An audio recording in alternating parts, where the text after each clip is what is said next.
kanyang puso, mga kapatid. Hallelujah.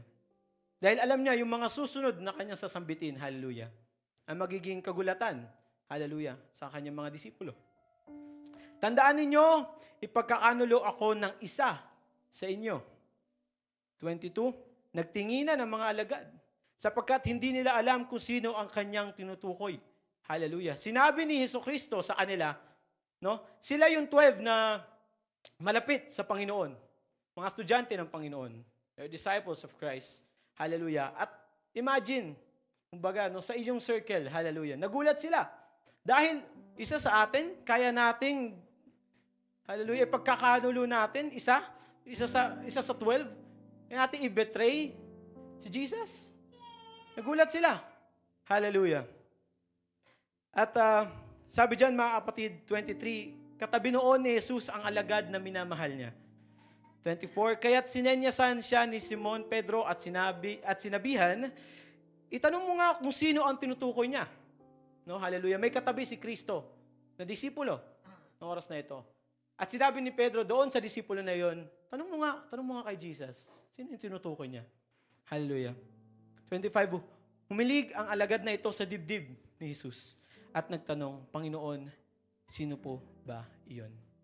Hallelujah, mga kapatid, I would like to talk about today, hallelujah, topic, hallelujah, nakita niyo sa akin likuran. And a question, ang gusto ko po itanong sa bawat isa sa atin, gaano ka kalapit?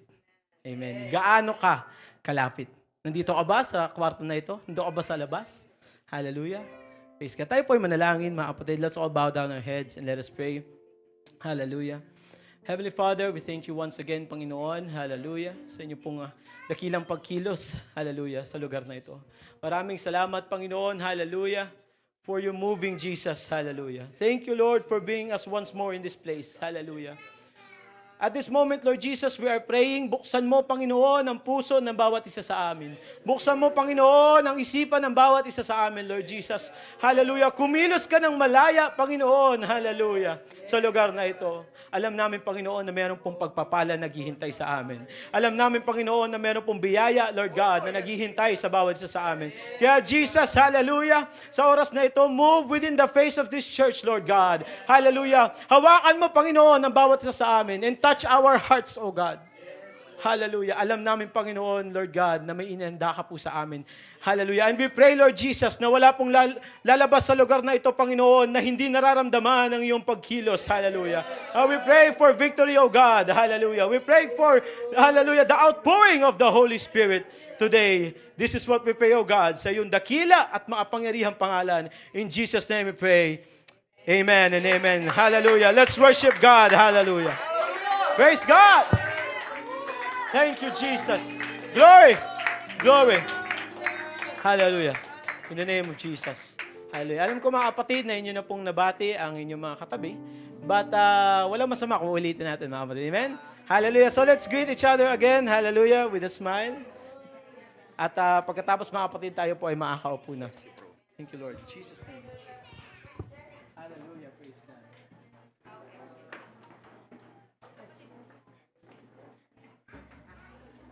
Thank you, Jesus. Hallelujah. Maraming salamat po. Una sa lahat, hallelujah, I would like to thank the Lord Jesus Christ for giving me this opportunity. Like I always say, I am the least of the people that stand behind this pulpit, but I thank the Lord for the opportunity. Always, hallelujah, na Kanya pong binibigay sa akin, mga kapatid. Hallelujah. At also, I would also like to express my gratitude as well. Ako po yung nagpapasalamat sa Panginoon. Hallelujah, dahil muli po naming nakita at nakasama po, hallelujah, ang akin pong lolo at lola. Hallelujah, ganoon na rin po si Auntie Jewel, mga kapatid. Hallelujah, it has been years already and it puts joy in my heart as well. Hallelujah. At mga kapatid, no, merong, hindi naman extra pressure, mga kapatid, no, but I think this is the first time that they're going to see me, hallelujah, speak behind this pulpit in person. So, hallelujah, tulungan niyo rin ako, mga kapatid, hallelujah, at alam ko, mga kapatid, na meron pong inihanda ang Panginoon sa atin. Amen. And again, I would like to go back to the title of my sermon today, which is, Gaano Ka Kalapit, mga kapatid? At yung tanong na yun, mga kapatid, gusto po, iwan nyo lang sa inyong mga isipan. No, hanggang sa pagtatapos. Ilagay nyo lang siya dyan. Itabi nyo lang, mga kapatid. Hallelujah. And I would also like to ask everyone, meron po ba tayong best friend? Hallelujah. Is there someone in our life na sobrang malapit sa atin? No, mga kapatid, meron po ba tayong may tuturing natin, no, na yes, hindi siya parte ng ating pamilya, pero ang turing natin sa kanila ay parang pamilya na. Sa sobrang lapit niya sa atin. No, may mga tao sa buhay natin, mga kapatid, hallelujah, na narinig ko na sumagot kayo, no, na may mga tao kaming, I would say, consider na best friend. No? We have people in our life that we can consider as our best friend. Ito yung mga tao na nasasabihan natin ng matitindi nating sikreto. Ito yung mga tao na sinasabihan natin ng mga bagay na hindi natin masabi sa ating mga magulang, sa ating mga kapatid, no? At minsan, no, kahit sa yung kumbaga sa sobrang bigat ng iyong puso, talagang at sa pamilya mo hindi mo masabi. Dito mo sinasabi sa tao na ito. Amen. At may mga tao sa buhay natin, mga kapatid, na dumarating na hindi natin alam ay magiging malaking parte ng ating paglalakbay, ng ating pong buhay. At ako, mga kapatid, I also believe in the idea that no man is an island because we were created to be social beings. Hallelujah. Na merong kasama, na meron po tayong katuwang, meron tayong kaagapay, mga kapatid. Even in the Bible, no? Yung unang-unang pattern of being social, nakita natin, mga kapatid. Hallelujah. Nung ginawa ng Panginoon si Adan, binigyan niya ng kasama si Adan, si Eva, mga kapatid. Hallelujah. So we were created even in the beginning of time. Simula pa nung panahon na iyon, hallelujah. Simula ng buong universe, hallelujah. We were already created with the idea na tayo po ay may kasama. Na meron po tayong malalapitan, meron tayong kaagapay, mga kapatid. Hallelujah. Inadya na ng Panginoon na meron po tayong katuwang. Hallelujah. And this pattern, hallelujah, it was not broken nor it was removed. Hallelujah. Hindi po nasira, hindi po inalis ng Panginoon ang pattern na ito. Hallelujah. Nakita natin, mga kapatid, hallelujah, na ang pattern na ito sinimulan ng Panginoon kay Adan at kay Eva. At hanggang ngayon, mga kapatid, nakikita natin. Diba?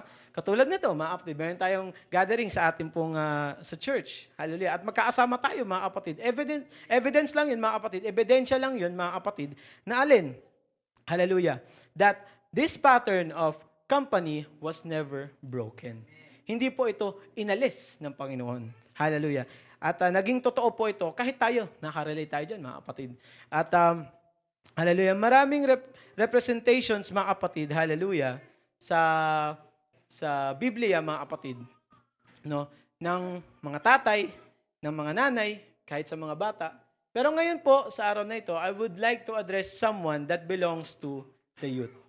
Sa mga kabataan, mga kapatid. At alam natin, mga kabataan, no, palagi pong sinasabi na, ako personally, from my experience, palagi pong sinasabihan na mag-ingat sa mga katropa, mag-ingat sa mga kaibigan, huwag basta-basta mabarkada. Kasi po, yung ganito pong edad ng kabataan, very evident po, mga kapatid, o ang hilig ng mga kabataan ay yung magkaroon ng kaibigan, makipagdaldalan, makipag-usap, makipag-socialize, makikonnect sa ibang tao. Amen? And I would like to speak to someone that belongs to the youth. Right? Jesus had 12 disciples. And within that 12, sa loob ng 12 na yun, mga kapatid, meron siyang inner circle. Meron siyang circle of trust.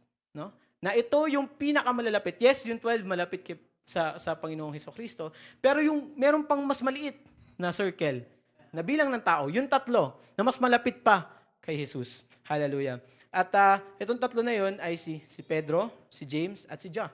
Peter, James, and John. These 3, itong 3 disipulo na ito, present sila, mga kapatid, nung sa mga mahalagang, hallelujah, events. Hallelujah. Kung na yung ibang disipulo ay wala. Present itong 3 na ito, hallelujah. Just bear with me, mga kapatid, no? Hallelujah. Present itong 3 na ito, mga kapatid, nung mga panahon na yung ibang disipulo ay wala. Hindi sila present. Una, sa raising ng daughter ni Jairus, mga kapatid. Also, at the agony of the Garden of Gethsemane. Di ba, mga kapatid, na nalangin ng Panginoon, hallelujah, ang tinawag niya, no, yung 12. Tapos, He wants to go, our Lord Jesus Christ wants to go deeper in prayer. So, tinawag niya yung 3, samahan niyo ako. So, present din yung 3, yung iba hindi kasama. And also, in the transfiguration in the mountain, kung saan ipinakita ng Panginoon ang glory niya doon saan? Doon sa tatlo na iyon. Hallelujah. Jesus showed His divine glory doon sa tatlo in the transfiguration of the mountain. And these three events, mga kapatid, hallelujah, significant ito sa buhay ng Panginoong Hesukristo. At doon sa events na yun, yung tatlo, yung present. Yung ibang disipulo, wala. Hallelujah.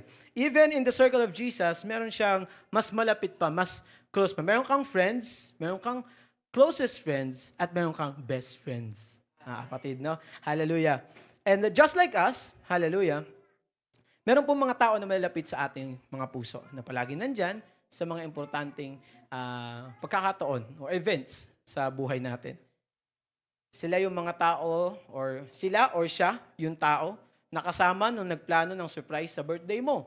Sila yung tao o siya yung tao na kasama nung graduation mo, kasabwat nung magpo-propose ka sa partner mo. No, sila yung parang naghihila, "Oy, dito daw po tayo punta." Tapos pagkatalikod, agad na. Sila yung mga nagplano nun. Diba? Yung mga best friend natin, mga kapatid. Sa dedication ng anak mo, nandun siya. Sa dedication ng bahay mo. Sa dedication ng kotse mo. Sa dedication ng aso nyo. Sa lahat ng dedication, nandun siya, present. Hallelujah. Because these are the people, ito yung mga tao, o ito yung tao na malapit sa ating puso, na sa mga mahalagang bagay at sa mga importante na events ng ating buhay, present sila. And Jesus also had this relationship when it comes to His disciples. And for me, mga kapatid, that is the beauty, hallelujah, of God's manifestation in the flesh, is yung relatability. Nakaka-relate tayo. Hallelujah. Di pala ko naririnig, mga kapatid, and I really like this idea. No? Nagustuhan ko yung idea na ito, mga kapatid. Kasi, yes, Jesus was manifest in the flesh for our salvation, mga kapatid. Para po tayo ay mailigtas. Hallelujah.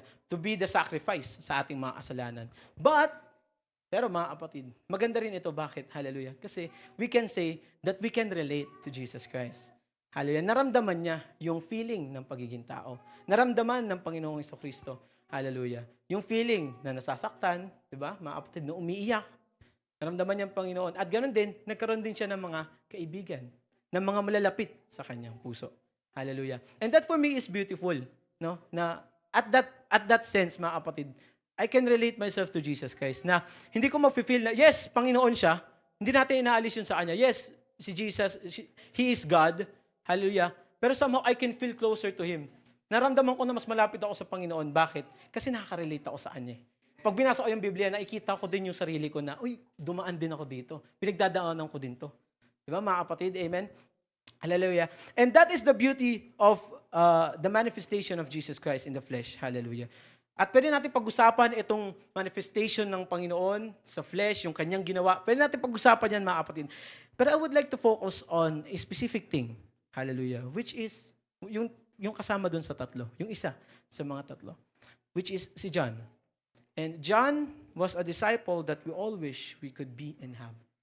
Si John yung isang disipulo na ating pwedeng hilingin na magkaroon sa ating buhay o maging ganon tayo.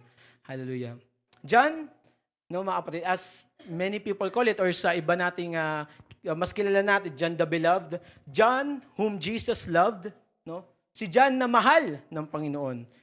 Hallelujah. Isa po siyang disipulo ng Panginoon na hindi umalis sa tabi ni Hesukristo.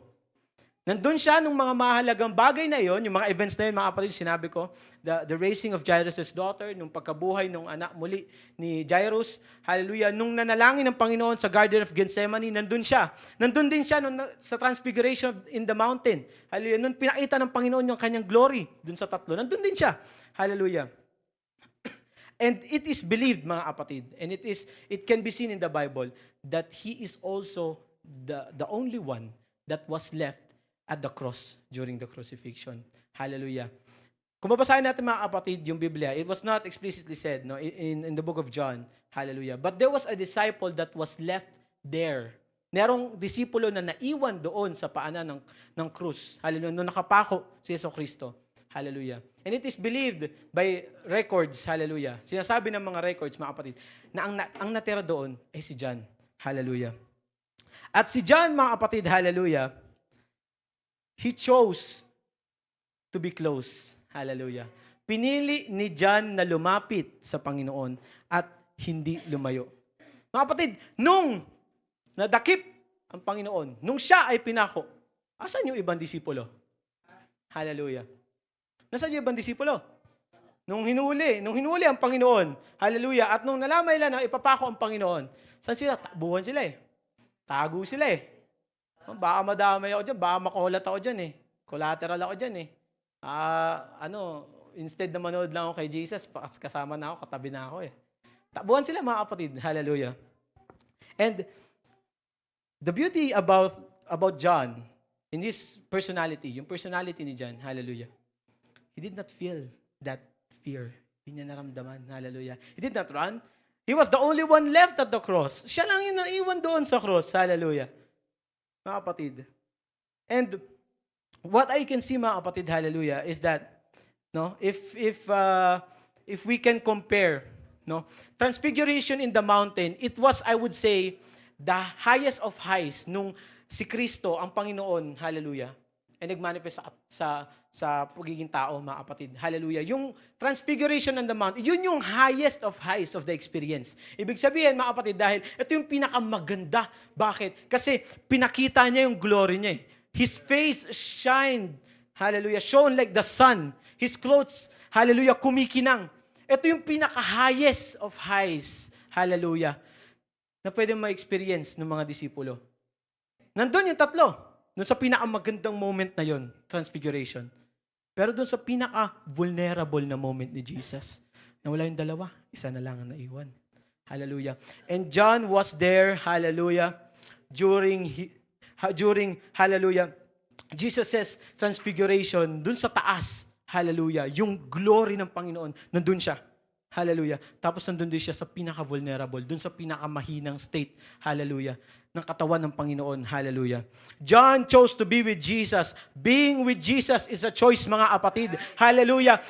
Ang paglapit sa Panginoon, hallelujah, ang pagpili sa Panginoon, hallelujah, yan po ay nakadepende sa atin, mga kapatid, hallelujah. Yes, tinatawag tayo ng Panginoon, pero nakadepende po sa atin kung tayo po ay lalapit sa Kanya, kung tayo po ay makikinig sa Panginoon.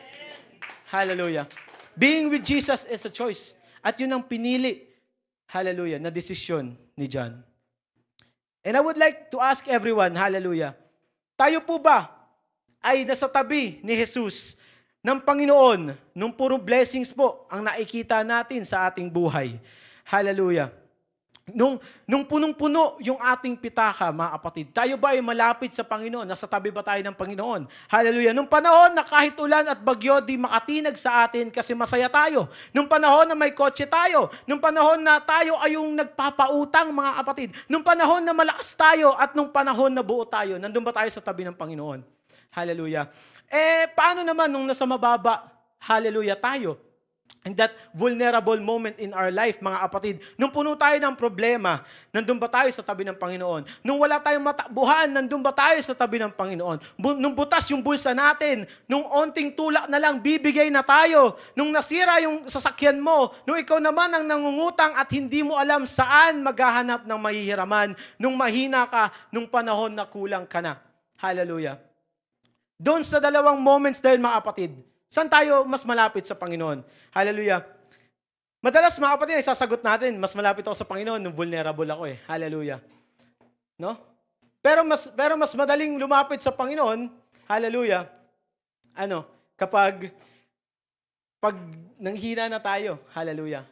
Pag kailangan na natin ang Panginoon, doon tayo lumalapit sa Panginoon. Doon tayo malapit sa Panginoon. Doon natin pinipili si Kristo. But John, hallelujah, ang ginawa ni John, mga kapatid, he was there during the highest and during the lowest. Nandun siya sa parehong moments na yun, mga kapatid. Ibig sabihin, hallelujah, hallelujah, sa iyong victory at sa iyong pagkatalo, mga kapatid, dapat nasa tabi ka ni Kristo.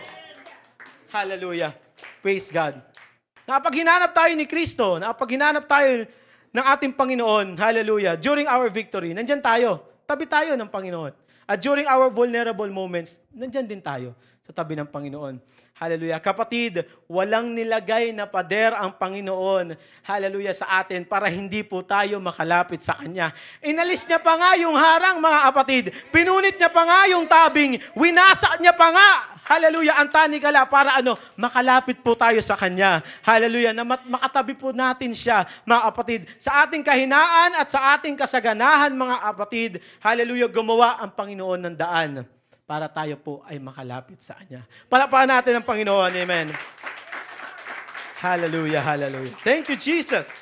Glory, glory, hallelujah. Now, mga kapatid, hallelujah. Praise God. According to historical and traditional records or accounts, mga kapatid, si John daw po ay nasa early to mid-20s, no? Nung mga kapatid, nung nakita niya na namatay si Kristo. This was not explicitly said in the Bible. Hindi po ito sinabi ng Biblia, mga kapatid. Pero some verses in the Bible supports this idea. In that sense, mga kapatid, kung babasahin natin yung Biblia, nung tinawag, hallelujah, si Pedro at si John, nung nakita, hallelujah, nung after mag-arose ng Panginoon from the tomb, tinawag si Pedro at si John, hallelujah. Nung tumakbo sila, naunahan ni John si Peter.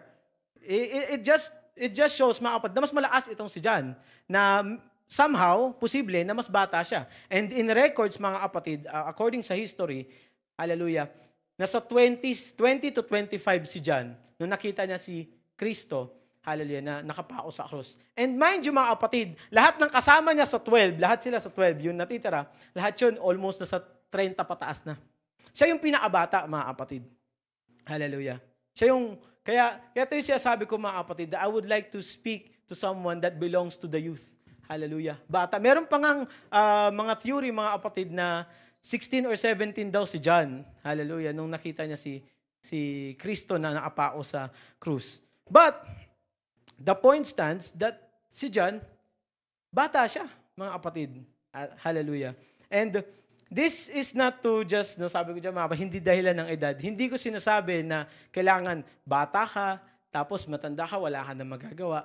Hallelujah. Ibig sabihin lang yan, yung mga tinatawag ng Panginoon, wala sa edad. Hallelujah. Yung mga ginagamit ng Panginoon, wala sa edad. Hallelujah. I have seen kids, yung mga bata, mga kapatid, may nakita ako at may napapanood mga bata, hallelujah, na nagpipreach, nagsasalita, hallelujah, nasalita ng Panginoon, na mas magaling pa po, hallelujah, kaysa sa akin, mas magaling pa po sa mga nakita ko mga ibang mga preacher, hallelujah. Hindi pinipili ng Panginoon ang edad, hallelujah, para tayo po ay tawagin.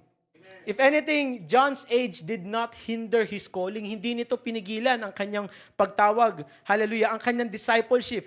If anything, his innocence, ang kabataan, hallelujah, ni John, ang tumulong sa kanya na magkaroon ng loyalty, na magkaroon ng devotion sa Panginoon. Amen. Praise God. Hallelujah. Ibig sabihin lang nun, mga kapatid, there is room, merong puwang, merong kwarto, hallelujah, for the youth to respond to the call of ministry, the call of discipleship, the call of evangelism, hallelujah. Kaso ang tanong, even if there's a call, kung merong tawag, meron po bang sasagot? Hallelujah. That is the question, mga kapatid. Yes, Jesus can call us, hallelujah, into the ministry. Jesus can call us, hallelujah, into evangelism, into discipleship. Pwede tayong tawagin ng Panginoon. Hallelujah. Ang tanong, sasagot po ba tayo? Again, we will go back, hallelujah. Being with Jesus and choosing Jesus is a choice. Hallelujah. Ito po ay desisyon na kanino? Na nasa atin, mga kapatid. Hallelujah. Praise God. Ang tanong na lang is, kung sasagot ba tayo? Kung papakinggan ba natin ang tawag na ito? When we were discussing, mga kapatid, hallelujah, nung bumuo po si pastor ng circle, mga kapatid, ng mga tumatayo po dito sa harapan. We were discussing, hallelujah, praise God, what sermons should we talk about? Hallelujah. What should be the theme for this month? And na-raise po yung idea, mga kapatid, ng danger sa mga kabataan. Hallelujah. Merong grave danger, mga kapatid. Meron pong matindi, hallelujah, na danger pagdating sa ating mga kabataan. Tingnan na lang natin, mga kapatid, yung internet. This is a generation that was exposed early into the advantages and also the danger of the internet. Mga kapatid, yung mga mas nakakatanda po sa amin, hallelujah, naabutan nyo pa yung, ito hindi ko na po naabutan, pero naririnig ko lang, yung dial-up daw, yung tut, tut, tut, tut, tut, tut. Kapatid. Even before, meron po siguro sa atin mga kapatid na wala pa nun. As in, wala pa. Sulat pa lang. Pero itong generation po namin, pinanganak po kami na meron na itong mga bagay na ito. So na-expose na kami, baby pa lang kami, maliliit pa lang kami, bata pa lang kami, na-expose na kami saan? Sa internet. Hallelujah. And the dangers of the internet. Ano ba yung mga dangers ng internet? Yung gambling, yung addiction, yung pornography, yung violence. Hallelujah. Mga kapatid, nakikita nyo po sa, I don't know if you watch the news, kung nanonood po kayo ng balita, yung issue po or yung balita po na medyo mainit ngayon mga kapatid is yung issue ng missing na mga sabongero. Hallelujah, mga kapatid. No? Meron daw mga, so mga hindi po nakakaalam, meron daw mga sabongero, parang 40, 30 plus sila, na nawala. At hanggang ngayon, hindi makita yung kanilang bangkay. At according sa mga investigations ng mga police, yung kanilang is really linked na hindi sila nakapagbayad doon sa sugal. No? Natalo sila doon sa sabong, hindi sila nakapagbayad, kinidnap sila, at presumably pinatay sila. At nakikita rin natin, mga kapatid, yung mga billboard. No? Kahapon, nagde-drive kami, papunta po kami sa Quezon City, sa expressway, mga kapatid, imagine, sunod na billboard, lahat gambling, lahat sugal. Kaya ko nang pangalanan yung mga artista na nandun kasi sunod-sunod Bingo Plus, 1365. Nandun na lahat, mga kapatid. Sunod-sunod na billboard, kahit sa EDSA. Yung billboard sa EDSA, ganun din naman gumagalaw lang. Kasi TV, mas high-tech lang dun sa EDSA. Pero ganun din Gambling din, sugal din. And this is the danger, hallelujah, that the youth is really exposed to. May mga naririnig ako, mga kapatids, people na kilala ko personally, na, imagine kasi edad ko, mga kapatid, lubog sa utang dahil sa scatter, 100,000. 100,000? Sumahod ng 20,000. In 20 minutes, ubus na. Paano yun? Paano nyo nagagawang ubusin yung ganon libo-libong pera sa loob ng, wala pang 30 minutes? And this is the danger, mga kapatid. Ito yung sinasabi, hallelujah, na danger sa ating pong mga kabataan. Yes, walang immune sa atin, mga kapatid, kahit mga may edad na nagaganto no, mga kapatid. Pero, mas exposed sa mga kabataan at mas vulnerable ang mga kabataan. Bakit? Kasi mas kabisado nila paano No? Ang puipigil lang naman sa ating mga kapatid na mas may edad, parang hassle lang. Bubukas pa ako ng Gcash ko, maglo-load pa ako doon sa hassle Mas mga kabataan, kaya nila mabilis lang yan, basic. And this is the danger na sinasabi natin, mga kapatid. Hindi lang basta sa internet, sa video games. Games provide a space where they can be someone that they dream of but can also be a place where dangerous people lurk and lure them in. Mga kapatid, so may mga anak na mga bata, I feel like familiar kayo sa Roblox. Familiar kayo, mga kapatid, no?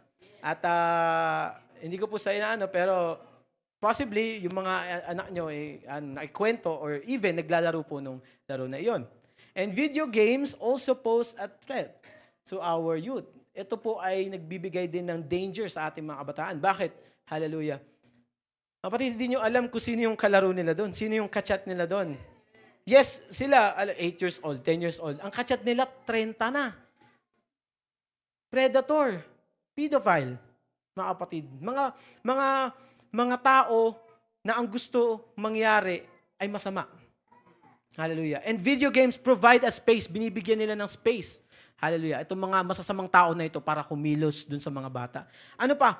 Pati yung mga connections at yung mga friends po ng ating mga kabataan. The youth have friends na kahit kayo po, mga magulang, hindi nyo kilala, hindi nyo pa nakita. Bakit? Kasi nag-i-exist lang sila sa internet.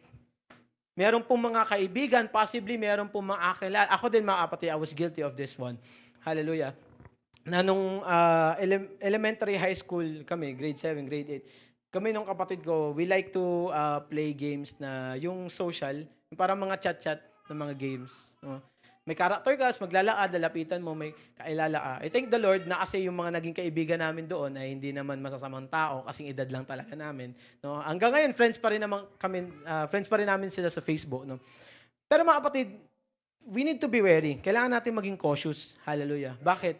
Kasi baka meron po yung ating mga anak na mga kaibigan na hindi natin kilala, hindi natin nakita, hindi natin kita yung kanilang muka. Chat lang lahat mga kapatid. Even sa social media, hindi sila connected. Doon lang sa bagay na iyon. Hallelujah. And this is the danger, mga kapatid. And this is also a call to the youth. Ito po ay tawag sa mga kabataan, hallelujah, na kailangan natin maging alerto. Na kailangan natin maging ahead ng mga bagay na ito. At ang paraan, hallelujah, para maiwasan, makalayo sa mga danger na ito ay to be closer with Jesus.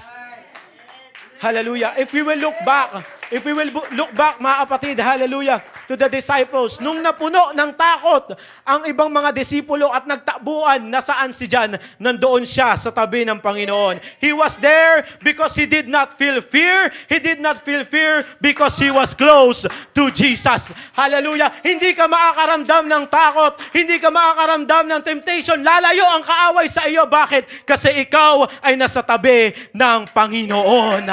Hallelujah! Praise God. And that is the solution, mga kapatid. The only way that we can repel the enemy, ang tanging paraan, hallelujah, mga kapatid, para lumayo ang kaaway sa atin, hallelujah, na hindi natin marinig ang bulong ng demonyo, na temptation ni Satan, hallelujah, ay aalis sa atin, ay that you will be closer to Jesus. Hallelujah. Kaya sometimes, mga kapatid, hirap na hirap tayong labanan yung mga bagay sa buhay natin kasi pinipilit po natin na tayo lang. Mga kapatid, lumapit kasi tayo kay Jesus. Dumikit tayo kay Jesus. Sumandal tayo kay Jesus. Hallelujah. Ano nangyari? Hallelujah. Sa trust in the Lord with all your heart na kino-quote natin. Ano nangyari sa seek ye first the kingdom of God and His righteousness? Sa gitna ng ating problema, hindi ang paglayo ang kasagutan. Si Jesus ang kasagutan, si Jesus ang kagalingan, si Jesus ang lahat, si Jesus ang bumubuo, at si Jesus ang nagbabago. Hallelujah. I don't know about you, mga kapatid. Hallelujah. But if I will ever feel fear in my life, kung ako man, mga kapatid, ay matatakot, hallelujah, bakit ako lalayo dun sa nag-aalis ng takot? Ha? Mga kapatid, kung ako naman, hallelujah, ay nahihirapan, bakit ako lalayo doon sa nag-aalis ng kabigatan? Hallelujah, mga kapatid. Make sense, mga kapatid. Common sense lang. Hallelujah. Kapag ikaw ay nabibigitan, lumapit ka, pumunta ka doon sa nag-aalis ng kabigatan. Pumunta ka doon sa nag-aalis ng takot. Pumunta ka doon sa nag-aalis ng kalungkutan. Yun ay si Kristo. Hallelujah. Hallelujah. Thank you, Jesus. Hallelujah. Malapit na ako matapos, mga kapatid. And I would like to just go again. Balikan natin, mga kapatid, hallelujah, dun sa Last Supper. There is a certain calling to us to look into the one whom Jesus loved. Hallelujah. Sabi ko, mga kapatid, gusto kong bigyan ng atensyon yung personality, yung character ni John. Hallelujah.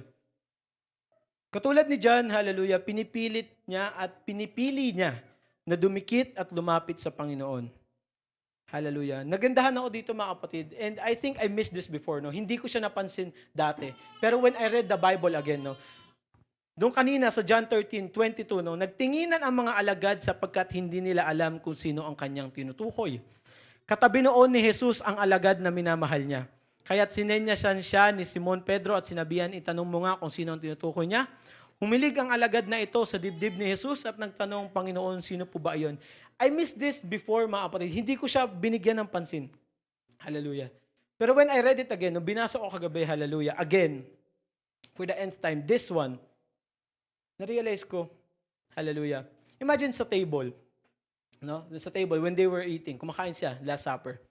Hallelujah. Mas magkaalapit na sila doon sa magkaalapit na sila kasi table yun, mga kapatid no? Pag table, kumakain, magkakatabi. And nung sinabi ni Kristo na may magkakanulo sa kanya na isa, may magbebetray sa kanya na isa. Hallelujah. Gusto itanong ni Pedro sa Panginoon, no, sino yun? Sino yung magbe-betray kay Jesus? Pero instead na itanong niya diretso sa Panginoon, kayo niya dinaan. Dinaan niya dun kay John. Dinaan niya dun sa disipulo na nakatabi kay Jesus. Hallelujah, mga kapatid. At yung disipulo na ito, siya ang nagtanong kay Kristo. Ang ganda pa ng pagkakasabi sa Tagalog, humilig ang aligid na ito sa dibdib ni Jesus. Sumandal siya sa dibdib ni Jesus. Ibig sabihin, ganun siya kalapit kay Kristo. Hallelujah. Mga kapatid, hallelujah. Kapag ikaw ay nasa tabi ni Kristo, hindi mo na kailangang sumigaw. Hindi mo na kailangang sumigaw sa kabila ng lamesa. Panginoon, hindi mo na kailangan gawin yung pag nasa tabi ka ni Kristo. Tingin ka lang, Lord, kahit mahina ang boses mo, maririnig ka ni Lord. Bakit? Kasi katabi ka niya eh. Kasi nakasandal ka sa dibdib ng Panginoon eh. Hallelujah. Kasi nandun ka eh. Hallelujah. Sa tabi ka ng Panginoon. Imagine mga kapatid, hallelujah, I can just imagine, no? This is not written in the Bible, but I can just visualize yung paglapit ng, yung pagdikit ni John kay Kristo. Hallelujah. Naramdaman niya yung init ng katawan ng Panginoon.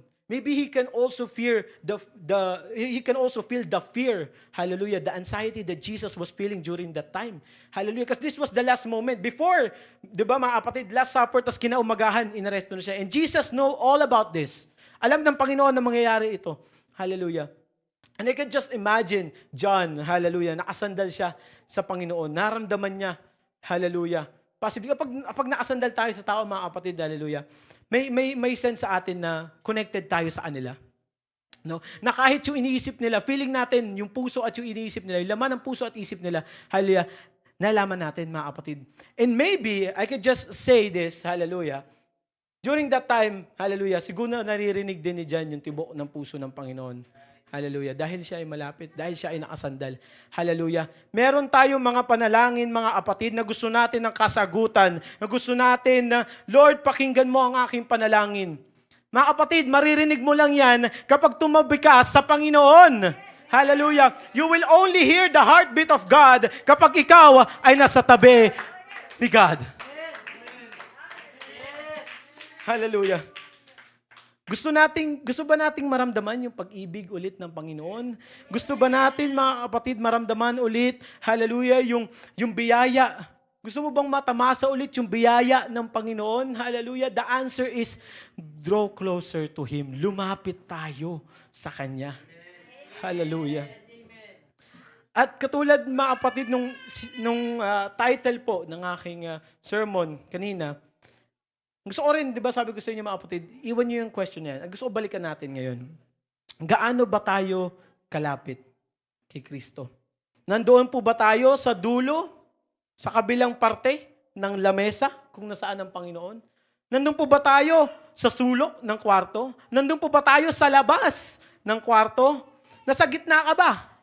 O nasa tabi ka ni Jesus? Hallelujah mga kapatid. I want for all of us to check. Nasaan ba ako? Malapit ba ako sa Panginoon? Nasa gitna ba ako? Kapag kinausap ko ang Panginoon, kailangan ko ba sumigaw? O kailangan ko pa ba ipadaan sa ibang tao? O pwedeng, Lord, pwedeng bulong na lang dahil alam ko katabi ko ang Panginoon. Hallelujah. Mga kapatid, alam ko po na meron tayong kanya-kanyang problema, meron tayong, hallelujah, mga kanya-kanyang iniisip, mga kapatid, hallelujah. But the goal should be that we be closer to God, not farther. Hallelujah. May problema ka, lumapit tayo sa Panginoon. May biyaya ka, lumapit tayo sa Panginoon. Walang panahon, mga kapatid, hindi ako makaisip ng sitwasyon na mas magandang lumayo sa Panginoon kaysa lumapit. Hallelujah. Sa kasaganaan mo, lumapit ka sa Panginoon. Sa kahinaan mo, lumapit ka sa Panginoon. Hallelujah. Si John, nandun siya doon sa kalakasan, hallelujah, ng katawang, hallelujah, ni Kristo. Nandun din siya sa kahinaan. He was both present in the high and the low of, hallelujah, of Jesus. So mga kapatid, the question I will leave you, hallelujah, sa oras na ito, are you present, hallelujah, during the highest times ng buhay mo o dun ka lang sa lowest times? Hallelujah. Kasi si John, he was present in both. He was present during the victory. He was also present, hallelujah, during the crucifixion. Oh God, hallelujah. Pero ito yung kagandahan mga kapatid. Even after no suffering ng Panginoon, hallelujah, He was there the first moment as well. Tumakbo siya, hallelujah.